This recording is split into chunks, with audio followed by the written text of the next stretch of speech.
할렐루야. 여러분 안녕하십니까? 꿀송이 보약 큐티 성경 말씀 공부하는 시간입니다. 오늘 365일 성경 일독하는 프로그램 중에 오늘은 2020년 7월 15일 수요일로서 197번째 시간으로 이사야 1장에서 3장까지 말씀 설명드리겠습니다. 제 설명을 들으시고 여러분이 직접 성경을 쭉 보시면 훨씬 성경을 읽기가 편해질 것입니다. 이사야부터 말라기까지 이제 구약의 17권의 선지서가 우리를 기다리고 있습니다. 이 17권의 선지서를 두 개로 나눌 때 대선지서, 소선지서 그래요. 대선지서는 앞에 5권입니다. 이사야, 에레미야, 에가, 에스겔, 다니엘. 요 5권의 책을 대선지서라 그러고 그 후에 말라기까지의 선지서를 12권의 선지서를 소선지서라고 합니다. 대선지서는 아주 크게 중요한 것이고 소선지서는 별로 안 중요한 것보다 이렇게 오해하시면 안 되고요. 성경에 뭐 어떤 것이 안 중요한 성경이 어디 있겠습니까? 다 중요하죠. 단지 그렇게 분류하는 이유는 이제 분량이 이사야, 에레미야, 에스겔, 다니엘 이 책들이 다른 선지서에 비해서 많다고 대자를 대선지서다 그러는 겁니다. 이 이사야는 왕족 출신이라고 그래요. 왕족 출신. 그러니까 굉장히 고위급 관리로 높은 신분이죠. 근데 하나님께서 이 이사야를 쓰시려고 부르신 거예요.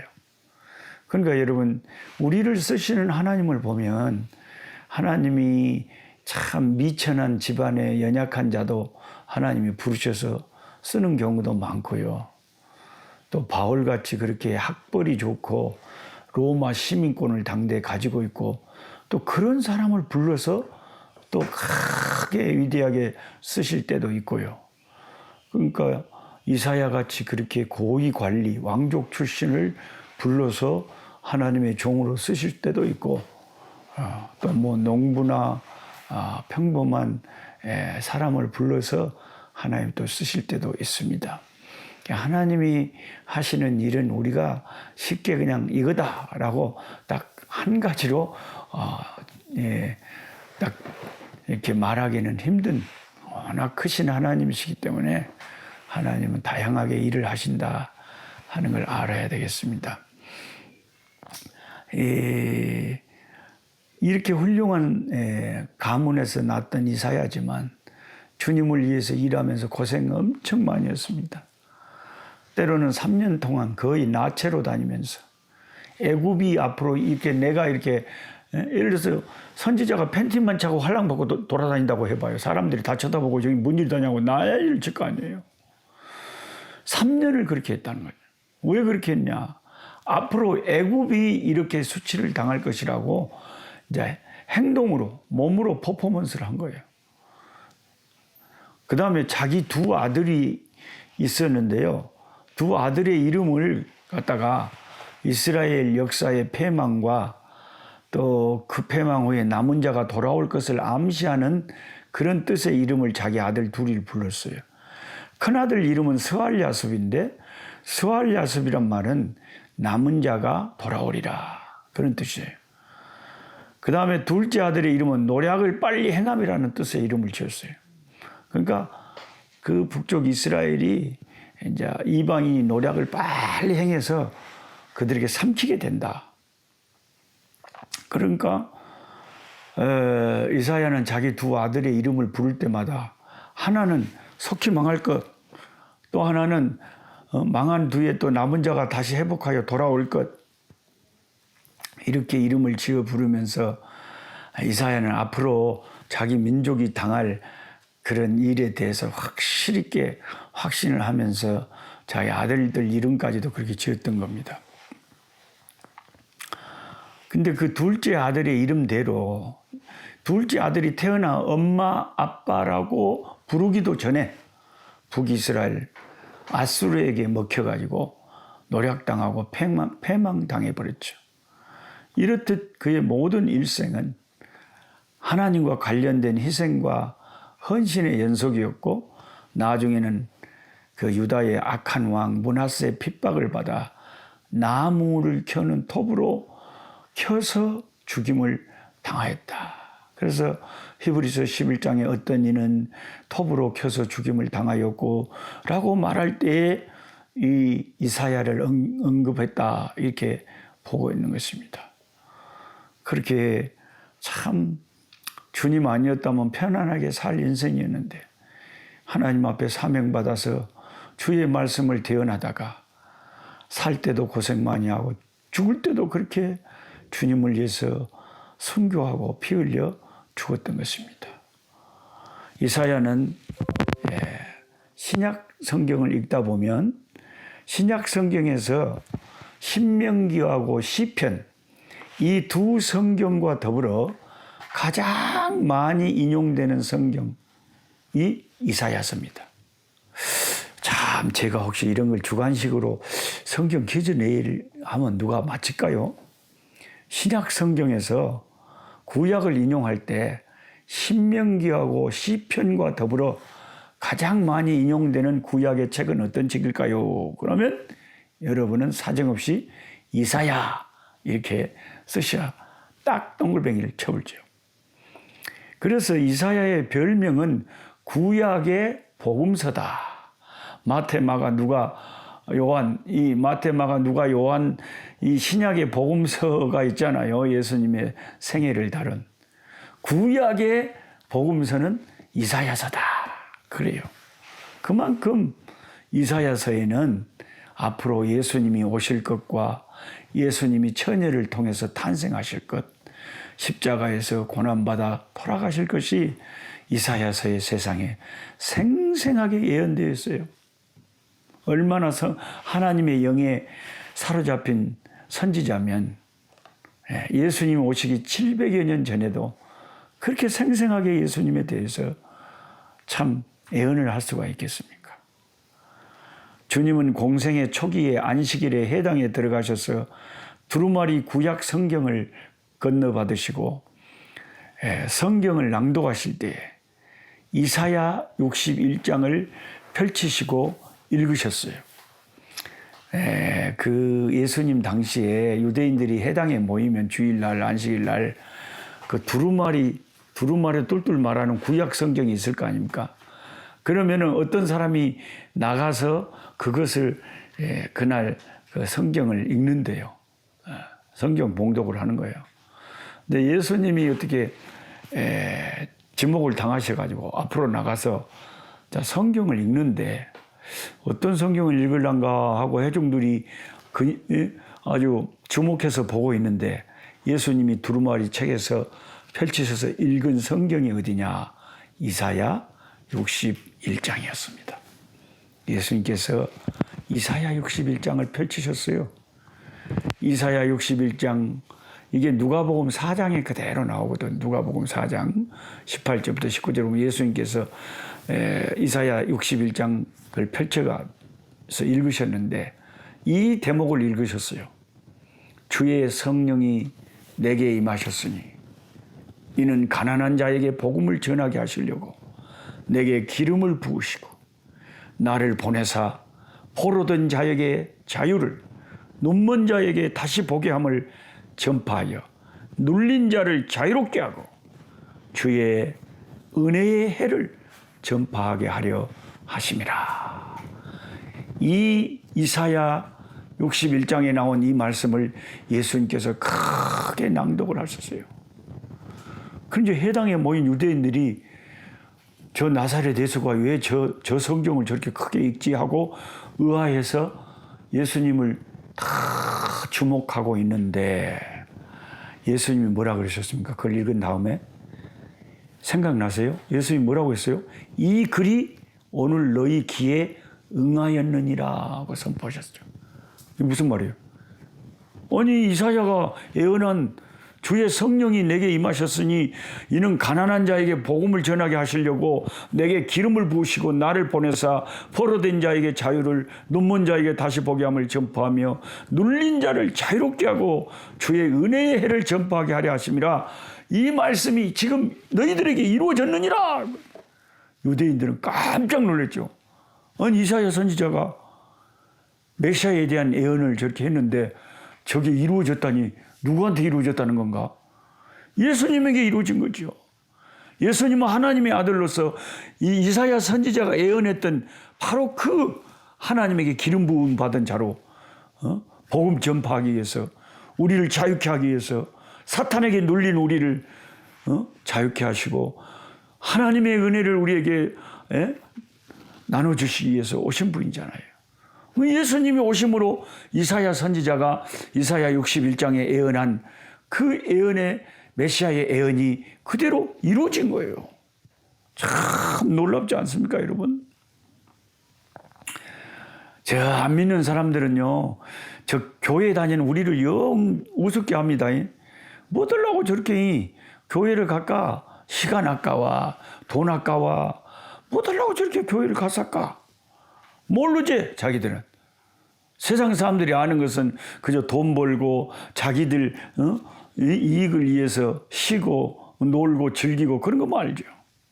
우리는 예수님에게 이사야 선지자가 메시아에 대한 예언을 한 것이 그대로 이루어졌다는 것을 성경을 통해서 예수님이 메시아임을, 예수님이 구세주임을 알고 그 예수님을 믿으려고 교회 다니는 거지 왜 그런데요? 이 비밀이 큰 거예요, 여러분. 이 복음의 구원의 비밀은 모든 사람에게 다 알려진 게 아니에요. 모든 사람이 다 알면 비밀이 아니지. 특별히 천에 하나 만에 하나 저와 여러분에게 특별히 택함 받은 백성에게만 예수가 구세주로, 예수님이 나의 구주로, 메시아로 믿어지는 거예요. 그러니까 내가 예수 믿게 된 건 기적 중에 최고의 기적이에요. 할렐루야. 제 자신을 생각해 봐도요, 목사는커녕 아니 전혀 교회하고는 상관도 없고, 아니 공차는 것이 좋고 스포츠가 좋고, 근데 못 하려고 내가 일요일날 교회를 가겠어요. 그렇게 하나님이 택하신 사람은요, 자기 성격하고 상관없어요. 영의 눈을 열어주시고 영의 길을 열어주시고 예수가 구세주인 것을 알게 해주신 거죠. 예. 이사야서는 예수님에 관한 예언으로 가득 차 있어요. 예. 그 이사야가 그렇게 위대한 종으로, 예수님의 예언을 많이 한 종으로 쓰임받았지만 자기 당대에는 얼마나 고생 많이 하고 희생하고 비참하게 살았거나 마지막 죽을 때는 톱에 켜임을 당해서 죽었다니까. 제가 선교사라고 하면서, 명색이 목사라고 하면서 가끔씩 또 우리 동기는 막 큰 교회 하고 있는데 그런 것에 대한 부러움 같은 것이 좀 스쳐 지나갈 때가 있어요. 이렇게 그 도시에 가서 큰 교회들을 보고 그러면, 야, 저런 교회에서 목회하면 참 재밌겠다. 같은 목사지만 저렇게 성도들 많은 데서 설교하면 아주 설교할 맛이 나겠다. 우리 선교지는요, 한국말로 설교하는 것도 아니고 그것도 외국말로 설교를 하는데 그 얼마나 힘들겠습니까? 그래서 은근히 그렇게 남을 부러워하는 그런 것들이, 그런 우리 마음속에 인간인지나 스쳐 지나가요. 그래서 이사야서를 보면서 회개하게 되는 거죠. 주님, 이사야 같은 위대한 선지자도 톱에 켜움을 당하고 주의 종의 일을 할 때에도 그렇게 고생하고 살다 갔는데 우리는 목사한다 뭐한다 하면서도, 선교사한다 하면서도 세상에서의 영광도 추구하는 속물 근성이 있다는 거죠. 그래서 우리가 이런 성경 공부를 하면서 이렇게 헌신된 하나님의 사람들을 보고 도전을 받고, 야, 우리도 이사야와 같이 그런 종이 돼야 되겠다, 그런 생각을 하는 거죠. 이사야는 66장까지 있습니다. 이사야는 몇 장까지 있다고요? 66장. 성경이 전체가 몇 권입니까? 66권이죠. 예. 구약이 39권, 신약이 27권, 상구 27, 총 66권. 그러니까 딱 이사야가 66장까지 있어요. 근데 꼭 이사야가 신약과 구약으로 나눠진 것처럼 1장부터 39장까지가 내용이 이제 열국이 망할 것이고 그 심판을 막 선언하고 그런 거예요. 근데 40장부터 66장까지 딱 1, 2부로 그러니까 66장의 이 이사야서가 꼭 구약과 신약처럼 1장부터 39장에는 이스라엘과 유다와 각 나라의 심판 그런 것에 대해서 선언하는 말씀이지만은 40장부터 딱 66장까지 후반부에는 회복에 초점을 맞췄어요. 회복. 하나님께서 다시 남은 자를 돌아오게 하시고 하나님께서 붙잡아 주시고 두려워하지 말라 하시고 하나님이 위로하시는 말씀으로 40장부터는 꼭 신약의 말씀처럼 그렇게 구성이 되어 있어요. 어쩌면 성령께서 그렇게 참 말씀 이사야서를 그렇게 완벽하게 구성을 해놨는가 몰라요.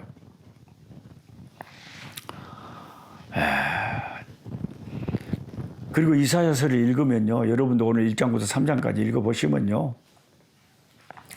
이사야의 그 웅변력과 어휘력, 이미지를 표현하는 표현력, 이거 아주 탁월합니다. 이사야서는 어쩌면 그렇게 언어의 은사를 받았는지 모르겠어요. 하늘이여 들으라, 땅이여 귀를 기울이라. 아주 웅변적으로요. 2절에 보세요. 하늘이여 들으라, 땅이여 귀를 기울여라.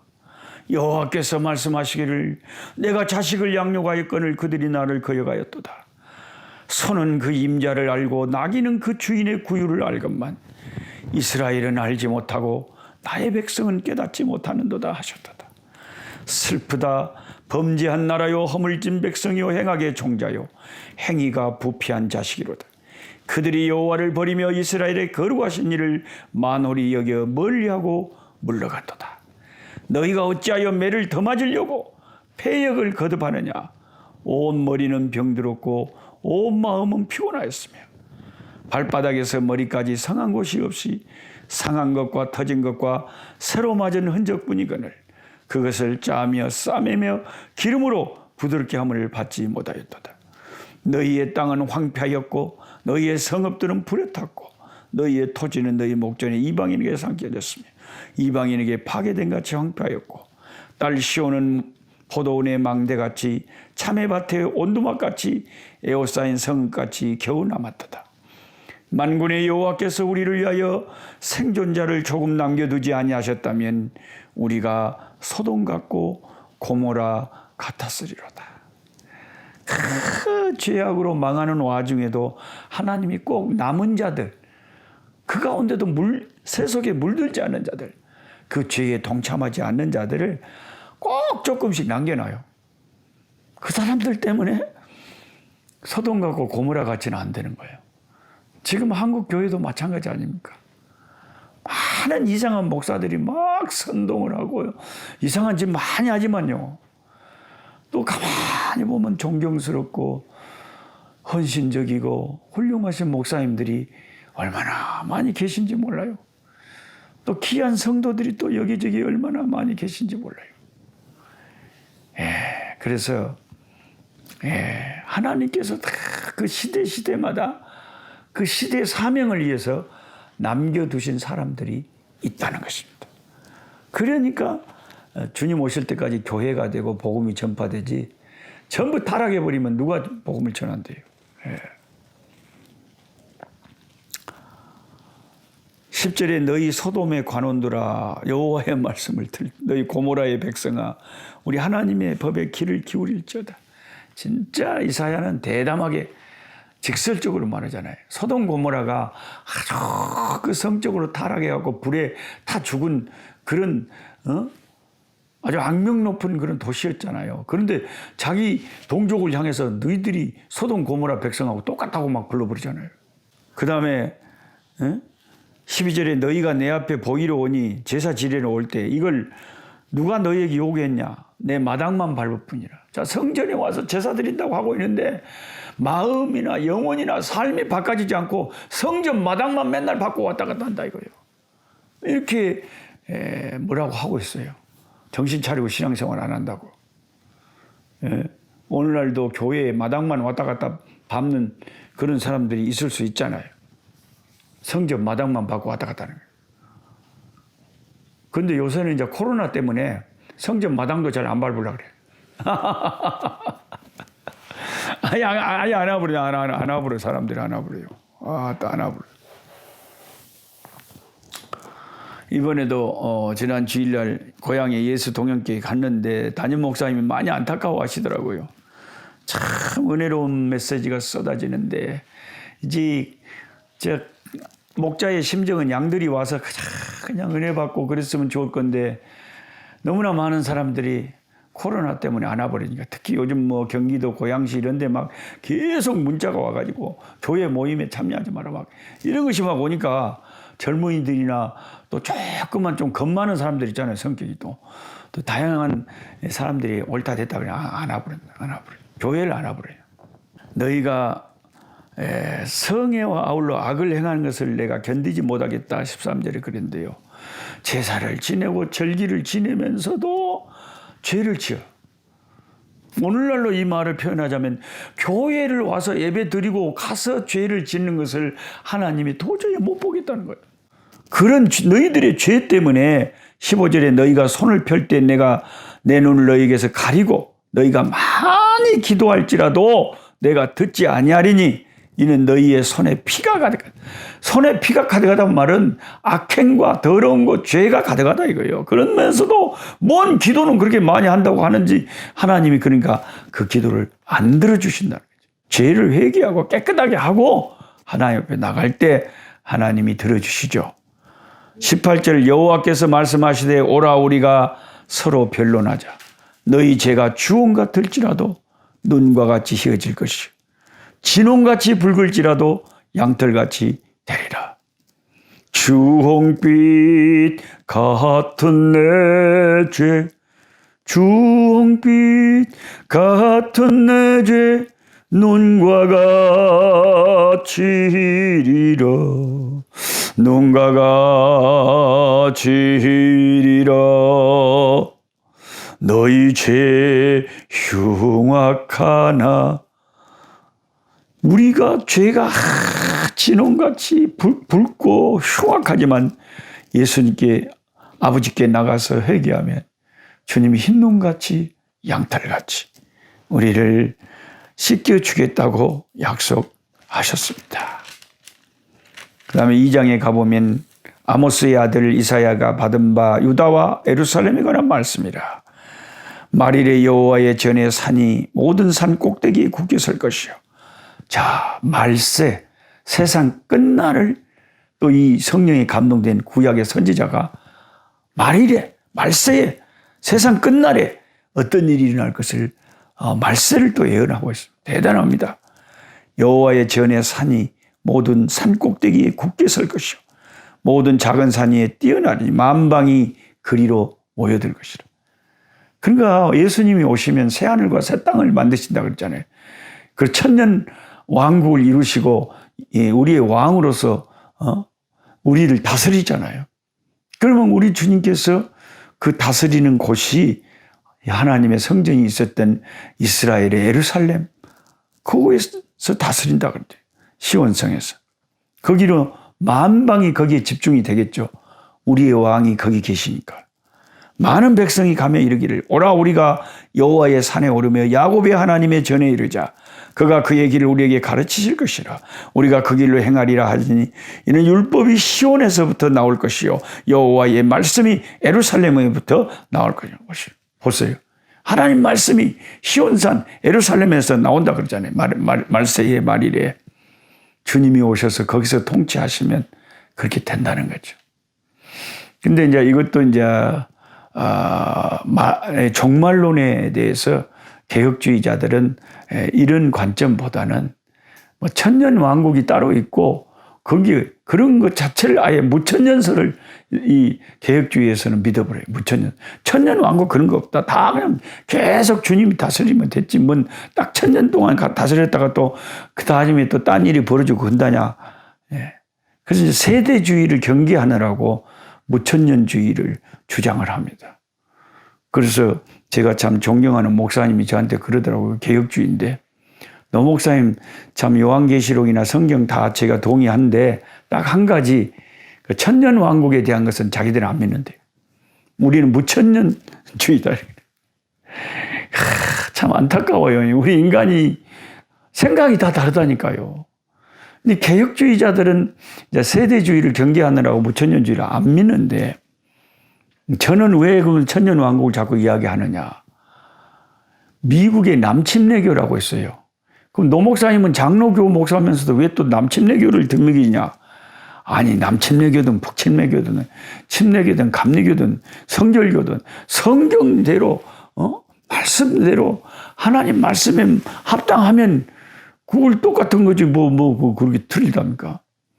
미국 남침례교 그 주석가들이 주로 강조해서 가르치시니까 저는 또 그것도 일리가 있는 것 같아서 우리가 어떻게 알겠어요? 말씀에 되어질 일을 해석을 어떻게 하느냐에 따라 다른 거죠.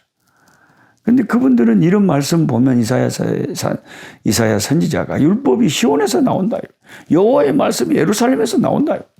왜 거기서 나오겠어요? 주님이 왕이 되셔서 거기 예루살렘을 왕궁으로 삼고 우리를 다스리시니까 거기에서 주의 말씀이 나오는 거죠. 4절에 그가 열방 사이에 판단하시며 많은 백성을 판결하시리니 무리가 그들의 칼을 쳐서 보습을 만들고 칼을 쳐서 보습을 하고 창을 쳐서 낫을 만든다는 것은 뭐죠? 서로 막 싸우고 전쟁하고 그런 일이 없어져 버린 거예요. 우리 주님이 다스리는 그 나라가 되면은 사막에 꽃을 피고요. 어린 양이 사자들과 뛰어놀고요. 그렇게 된다는 거요. 전쟁이 없어져 본다니까요. 창을 이렇게 바꿔갖고 삽으로 만들어서 그런다니까요. 서로 죽이고 싸우는 게 없어져요. 주님이 다스리는 그 나라. 주님이 다스리는 그 나라가 되면은 사막이 꽃동산 되리.